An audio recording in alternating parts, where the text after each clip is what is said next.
pinalayas natin ang adik na presidente natin.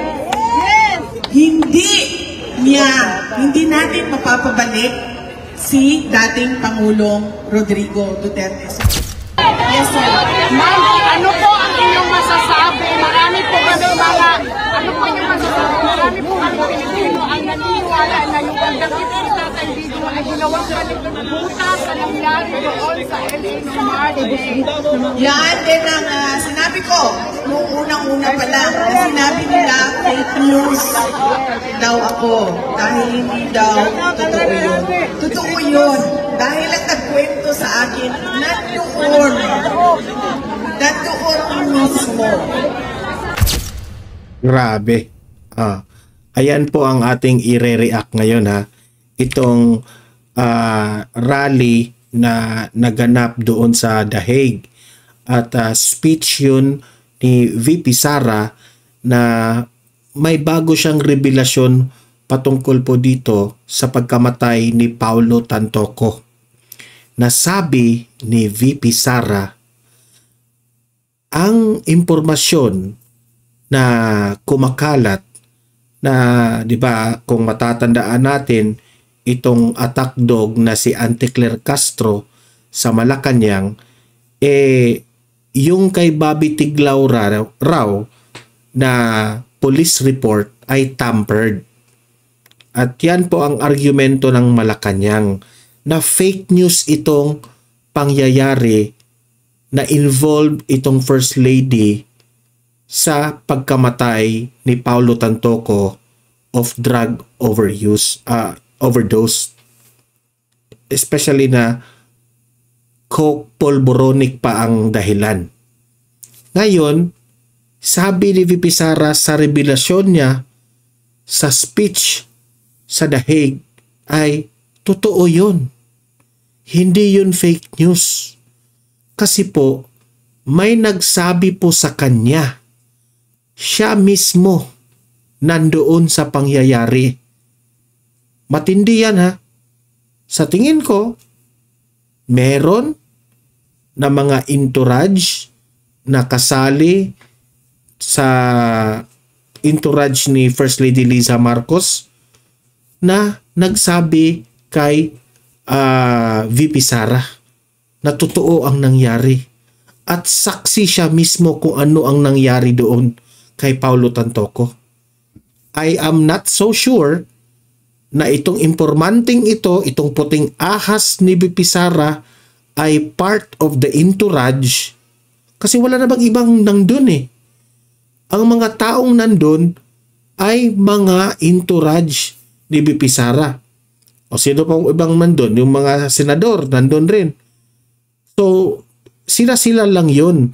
Nandoon lang sa circle of government officials ang nagsabi kay VP Sara na totoo yun na nangyari. Pero tiklop ang bibig ng lahat. Hindi ito mabubulgar kung hindi pa ito pumutok at hindi pa gumawa ng impormasyon yung foreign media. Diba? So, yun po ang i-react natin ngayon. Itong speech ni VP Sara sa The Hague. Matindi po ito.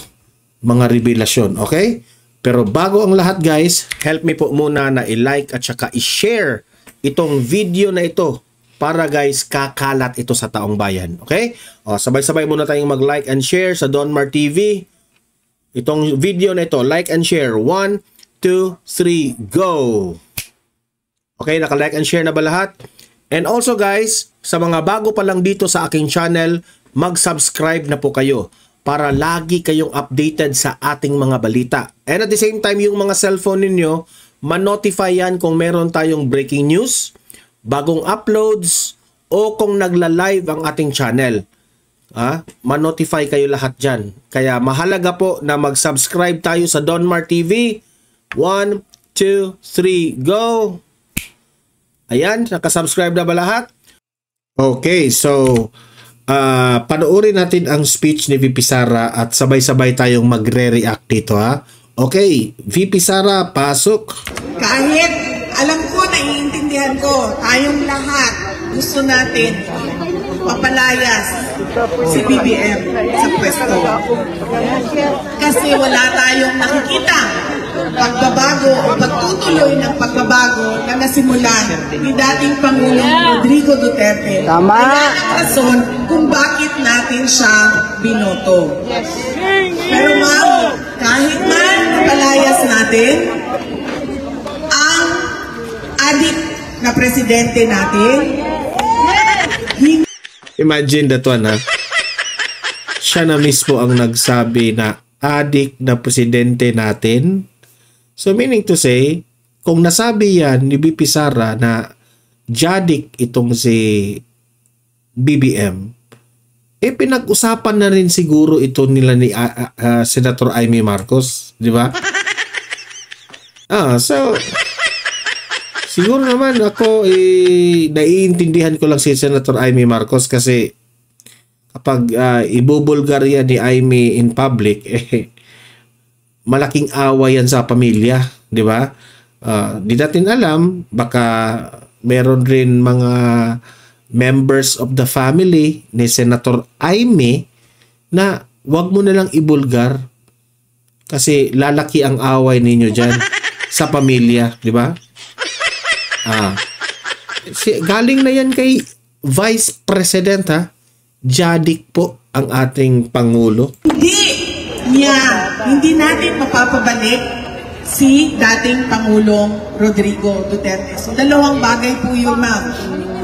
Kailangan natin mapadismiss ang kaso ni Pangulong Duterte at mapabalik siya sa Pilipinas. At iba po yung bagay na meron tayong galit at meron tayong kagustuhan na palayasin o patalsikin. Ibig sabihin ni VP Sara, kahit galit na galit tayo sa sitwasyon ngayon ni Tatay Digong, na it's very unfair ang kanyang paghuhuli, dinakip, sinakay sa eroplano, tapos kinulong dyan sa ICC. At the end of the day, kahit anong gagawin natin na bilang supporters ng mga Duterte, ang nakakatulong pa rin dito ay yung mga lawyers ni Tatay Digong. Huwag nating pangunahan, kundi pagtuunan natin ng pansin. Especially ang the real case. Ano ang ginawa ng abogado, mga lawyers ni Tatay Digong na hindi natin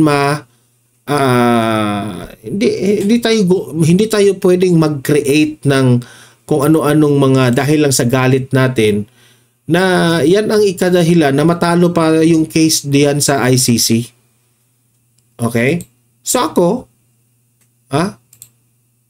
as much as possible tayo mga supporters ng mga Duterte supporters, wag mo na nating awayin ang mga judges dito sa ICC. Okay? Sabi ni Tatay Digong, respect the judges. Respect the process. Sige. Ang atin lang galit lang tayo kay Marcos. Presidente ngayon. Tama. Kaya po nauna ang aking sinasabi kanina about sa ICC at sa kaso ni President Duterte dahil gusto ko marinig ng ICC mula sa atin kung ano yung ginagawa nila sa kababayan natin. Kinuha nila, binigay siya ni BBM sa ICC. Pero hindi makukuha pabalik ni BBM si dating Pangulong Rodrigo Duterte. Tama. BP, kung ikaw na ang presidente, mapauwi na. Bakit? Kasi pumasok na siya sa ICC. kulungan. Under custody na siya sa ICC. Kasi sinurrender siya ng Pilipinas. Pero mali yung pagkuha, di ba? Yes, ma'am. Yan din ang sinasabi natin, ma'am. Bakit? Tulad ng sinabi ko, nagtanong si ma'am, ano bang magagawa namin? Tanungin niyo ang Dutch government, bakit kayo sumali sa pagkidnap? Bakit kayo sumali sa extraordinary rendition kay dating Pangulong Duterte? At ganun din ang ICC. Punuin ba na Sabi nila, sila ay para sa human rights, sila ay para sa democracy, liberty, freedom. Pero, nakita natin, di ba? Ano ginawa nila? Tinanggap nila with open arms ang taong kinidnap sa sariling bayan. para magkapera sila. Yes, ma'am. Pero, merong interim release na pwede sabihin ng Pilipinas na ibigay niya sa amin dito habang kayo ay nagtatraya na nagkakaso. At kami, ang maninigurado, na-a-attend siya sa kanyang hearing. Napupunta siya sa mga lahat ng patawag ninyo. At hindi siya mawawala. Yes, ma'am. Kasi gusto nila tumulong o mag-cooperate. Bakit? Ang tanong po ay, bakit ginagastusan ng gobyerno ng Pilipinas ang mga peking witnesses dito sa kaso? Isa rin yan eh. Imagine na itong bangag na administrasyon na ito, mas ginagastusan pa itong mga witness dito sa war on drugs kumpara dito sa mga kawawa nating mga OFWs na sa mga biktima sa Israel at itong Iran na bakbakan. Ganyan katanga ang ating gobyerno. Kasi, ma'am, gusto nilang mag-cooperate. Gusto nilang mag-cooperate sa ICC case. Kasi sabi ko nga sa inyo kanina, nagagamitan sila. In collusion. Kayo ay... Tama si VP Sara dyan ha. Si ICC at itong si Bongbong Marcos ay naggamitan. Ginamit ni Bongbong Marcos ang ICC dahil sa pamumulitika. Kasi alam niya na kapag nandyan itong si Duterte na very influential, matatalo sila sa 2028 election. Matatalo sila sa kahit anong mga posisyon ng mga kaalyado nila. Kaya sila na mismo ang naghatid, hinuli, kinidnap, dinala sa dahig. Ang ICC naman, ginamit rin si Bongbong Marcos. Dahil usap-usapan sa buong mundo na buwagin na itong ICC kasi useless. Kasi walang nangyaring mga kaso-kaso dyan eh. Okay? Wala nang case, walang kaso. So in order for them na magkaroon ng kaso, gagamitin nila si Bongbong Marcos. O, tatanggapin namin itong si Rodrigo Duterte. O, parang may kaso. Isa na lang ang kaso sa ICC. Ang trabaho nila si Duterte na lang. Oh, ginamit si Bongbong Marcos, ginamit rin ng ICC, di ba? ICC, wala na kayong kaso, bibigyan namin kayo ng kaso. Ito, kalaban namin sa politika, na natatalo kami sa politika, ibibigay namin sa inyo. At sa inyo na yan, ikulong nyo na yan para hindi na siya makabalik sa bansa. Yan ang hindi ko. Ang tanong dito ay kung ang mga Pilipino daw na nasa Europe ay mag-petition sa European Parliament, magkakaroon pa ito ng impact sa kaso ni dating Pangulong Rodrigo Duterte. Hindi ko po masagot yan, ma'am, pero wala pong mawawala sa atin kung gagawin natin yan. Sabay-sabay tayong lahat. Kahit hindi mga citizen ng Europe, ng mga Pilipino, sabay-sabay tayong lahat at iakyat natin sa European Parliament. Tanong ay, ano na naman itong issue na mga missing sabongeros na gusto... Isa pa yung missing sabongeros. Sabi pa nga ni Rowena Guanzon, nag-drawing na naman si Remulla. Di ba? Drawing. kung paano kung paano ito ililink na naman sa mga Duterte. Di ba? Sino kayang nag-utos? Di ba kaya si Mamshi? Grabe itong Marcos administration, ha? Ikapit sa war on drugs ng dating Pangulong Rodrigo Duterte. Isa po yan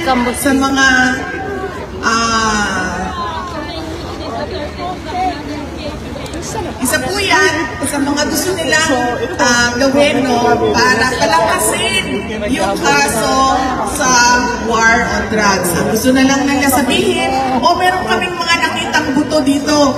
Buto ito ng EJK na war on drugs ni Duterte.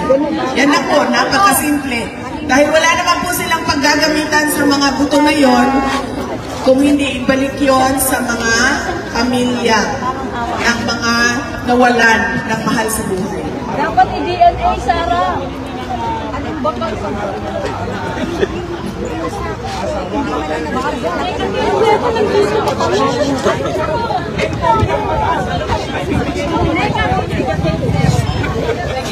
Hindi na po ako ang magbibigay, sir, ng rating dahil yung mga katabi mo po, sir, ay nakalakas na po yung boses. Nagsasabi ng rating nila para kay BBM. Sir, bagong balita ngayon, tumaas raw yung rating ni BBM, eh. Nakakatawa nga. Kasi, yan ang kanilang pautot na tumaas ang rating ni BBM. Pero kung i-compare mo naman kay VP Sara, hindi pa rin makalamang, di ba? So, what's your point? Tumaas ang rating ni BBM ng 10 points. Pero kung itukba nyo, itande, ang tawag doon, yung ilapit nyo ang numbers, mas malaki pa rin yun kay VP Sara, di ba? Bakit nyo pa ibinalita? Okay? Yes, sir. Ma'am, ano po ang inyong masasabi? Marami po kami mga, ano po inyong masasabi? Marami po kami. Ito po yung isang netizen dyan, OFWs, na nagtanong na VP Sara, ano ang masasabi mo na pumutok itong issue ni Paulo Tantoco with the involvement of F. Eliza? Ito raw yung dahilan na hinuli si Tatay Digong para mapagtakpan ang issue na yan. Pero sabi ni Anticler Castro, ang palasyo, fake news raw yan. Ngayon, dito na, sinabi ni VP Sara, meron siyang kakilala na nandoon mismo, saksi sa pangyayari, na totoo yun. Ito yung sabi ni VP Sara. Pakinggan nyo. Sino ang naniniwala na yung pagdakit ni Tatay Digong ay ginawang kalimutan sa nangyari doon sa LA noong March? Yan din ang sinabi ko nung unang-una pa lang. Sinabi nila fake news daw ako. Dahil ang nagsabing fake news, si Anticler Castro. Sinabihan niyang fake news si VP Sara. Ito yung sagot ni VP Sara. daw totoo yun. Totoo yun. Dahil ang nagkwento sa akin, nandoon. Totoo yun. Kasi ang nagkwento sa akin mismo nandoon. Yan ang sabi ni VP Sara.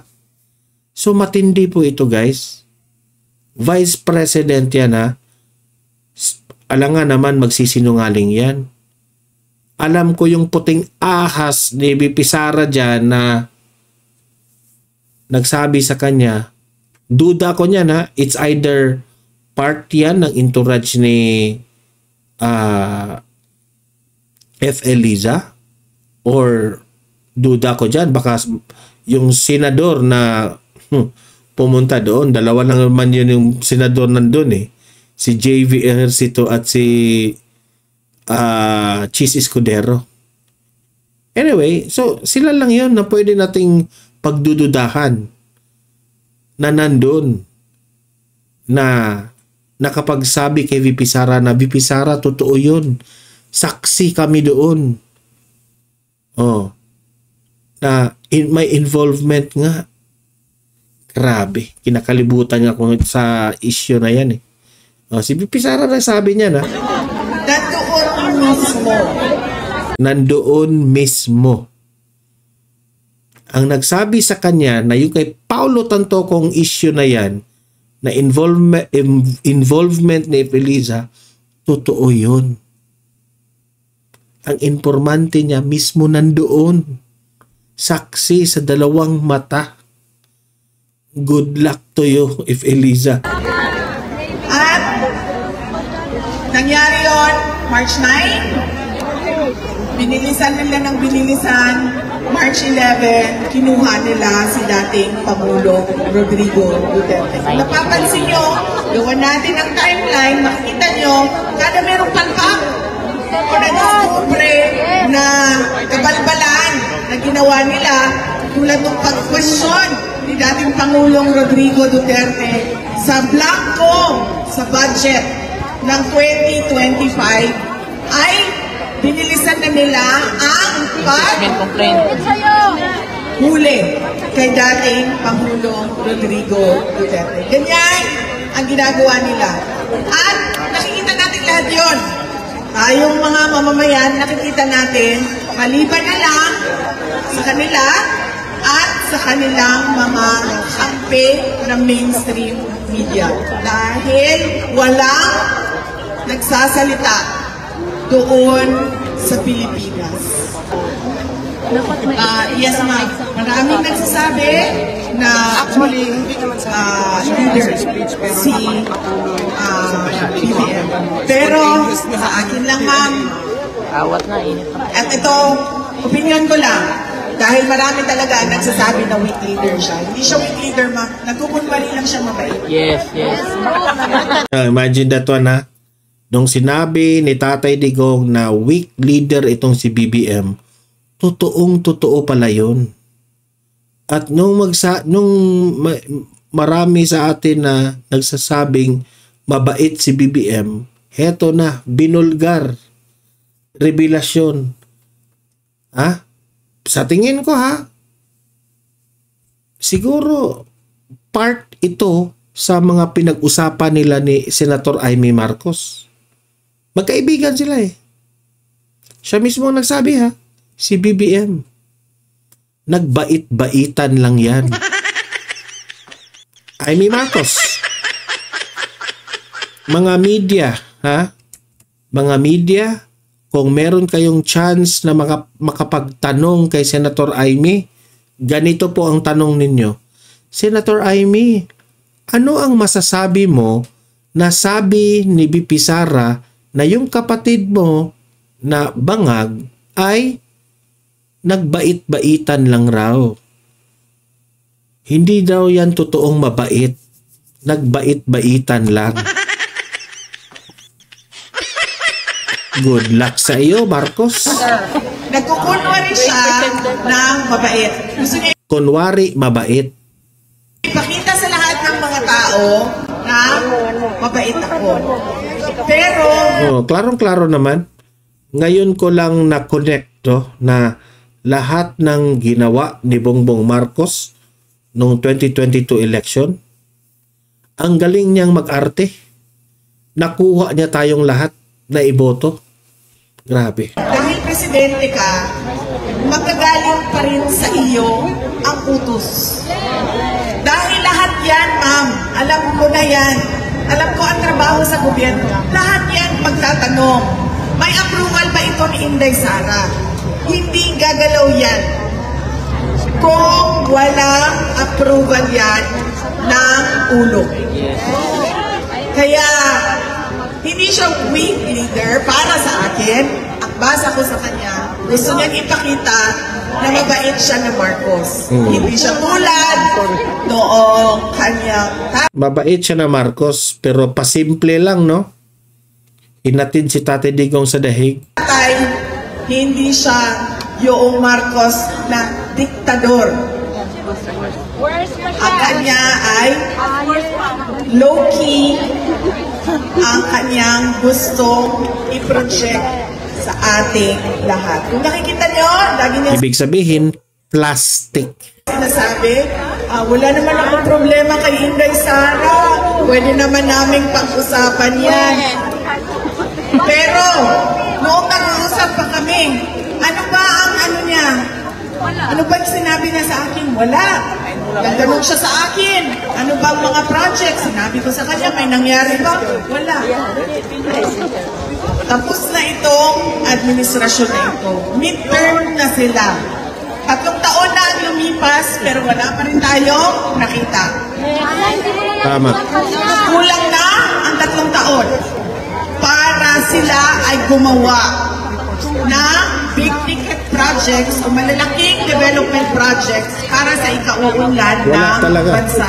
Dahil gaano Si Tatay Digong, first 2 years, grabe na yung nagawa. Ngayon, mag-aapat na taon na. Nga pa rin tayong lahat. ba katagal gumawa ng project? 9 years. 6 years lang ang termino ng presidente. Kaya kinakailangan ang continuity. Dahil kailangan mo isunod, ituloy yung ginawa no nauna o nakaraang presidente. At yun ang sinabi na sa atin lahat. Sabi niya, continuity at unity. Pero dahil low-key, kunwaring mabait ako na tao, ganon ang kanya pinapakita sa atin lahat. Ang tanong dito ay bakit hindi masabi ni Senator Amy Marcos na ang kapatid niya, si President Marcos, ang nagpadala kay Pangulong Duterte dito sa Lihig. Hindi ko po masagot yan, ma'am, dahil hindi ko po alam kung ano. Kahit alam ko na approval yan. Wait muna na ano natin na saan na ba tayo? Wait muna ha. Okay, wait. Kung anong kamalian ang ginawa sa ating kababayan na nandyan sa loob ng detention center. Tulad noong kanyang tatay, hindi siya yung Marcos na diktador. Ang kanya ay low-key. Noong nag-uusap pa kami, ano ba ang ano niya? Ano ba na ang lumipas, pero wala pa rin tayong nakita. Kulang na ang 3 taon para sila ay gumawa na big ticket projects o malalaking development projects para sa ikauunlad ng bansa. Dahil gaano ba katagal gumawa ng project? 9 years. 6 years lang ang termino ng presidente. Kaya kinakailangan ang continuity. Dahil kailangan mo isunod, ituloy yung ginawa no nauna o nakaraang presidente. At yun ang sinabi na sa atin lahat. Sabi niya, continuity at unity. Pero dahil low-key, kunwaring mabait ako na tao, ganon ang kanya pinapakita sa atin lahat. Ang tanong dito ay bakit hindi masabi ni Senator Amy Marcos na ang kapatid niya, si President Marcos, ang nagpadala kay Pangulong Duterte dito. Ako. Kaya hindi namin pinag-uusapan si Pangulong Bongbong Marcos. Shout out po sa ating mga kababayan na support.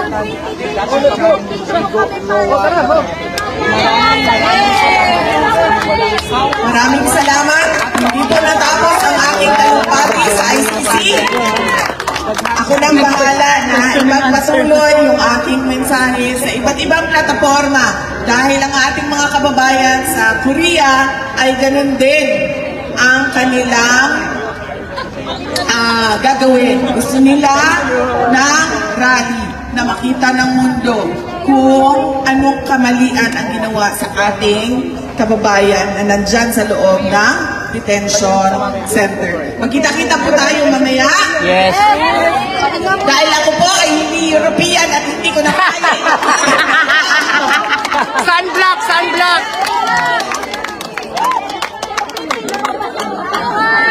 Ang init na yun. Kaya tao may nahawa. Kaya tao may nahawa. Gusto niyo talaga itong init na yun. Yes, yes, yes, yes.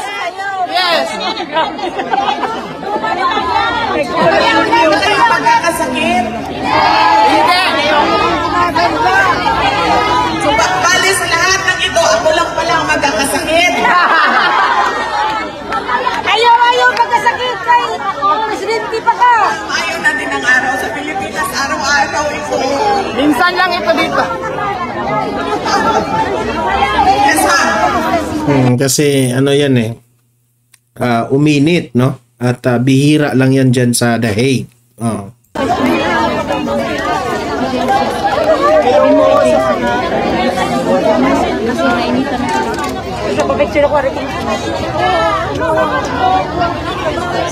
May tayo para may silaw. Wala na kayo stock na sila.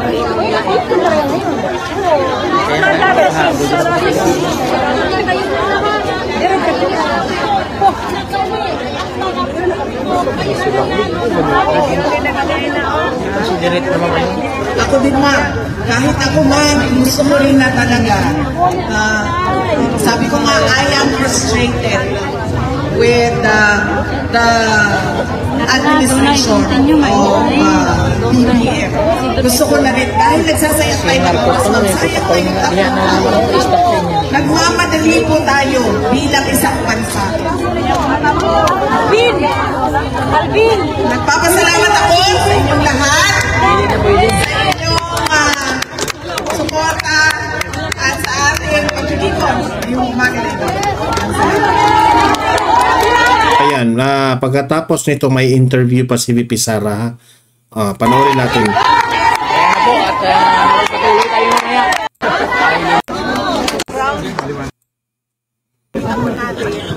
Nahinga talaga yung kaso ng ICC laban kay dating Pangulong kaso lang ito sa maglagaya pwede ba at positive ito sa Mukhang yung interview ni VP Sara ay related pa rin sa kanyang speech, no? So sa akin lang, ang mga sinasabi po ni VP Sara sa speech nyo ay patungkol po sa kanyang tatay na the main thought doon ay ginawa ng lahat ni Tatay Digong para mapaganda ang buhay ng mga Pilipino.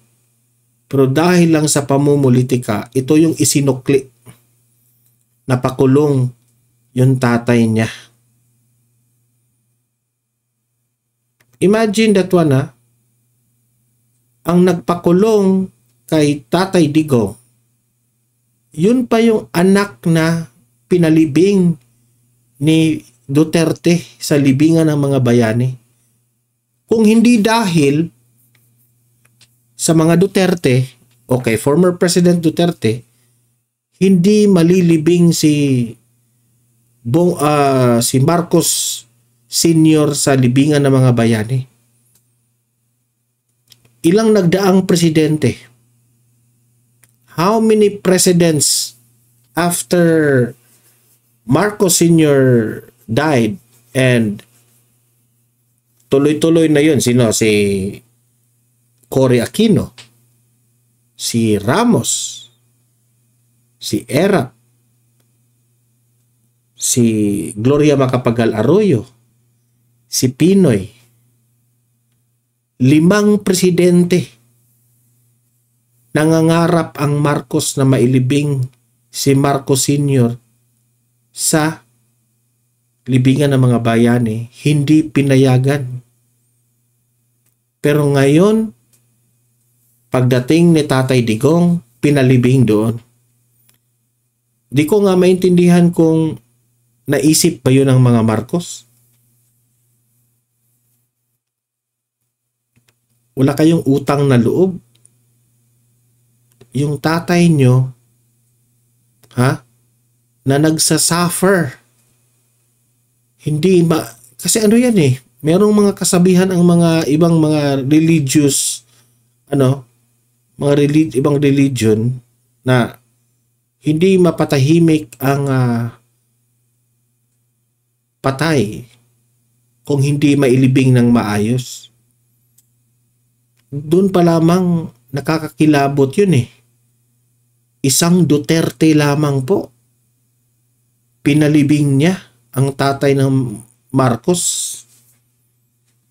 Kasi may puso nga, hindi namumulitika si Tatay Digong. Pero anong sinukli nila? Kinidnap, pinasakay sa eroplano, dinala sa dahig, para litisin sa mga dayuhan. Tangina Marcos, daig pa sa inyo ang grabe ka ka-kriminal ang utak mo. Utak lang naman ha.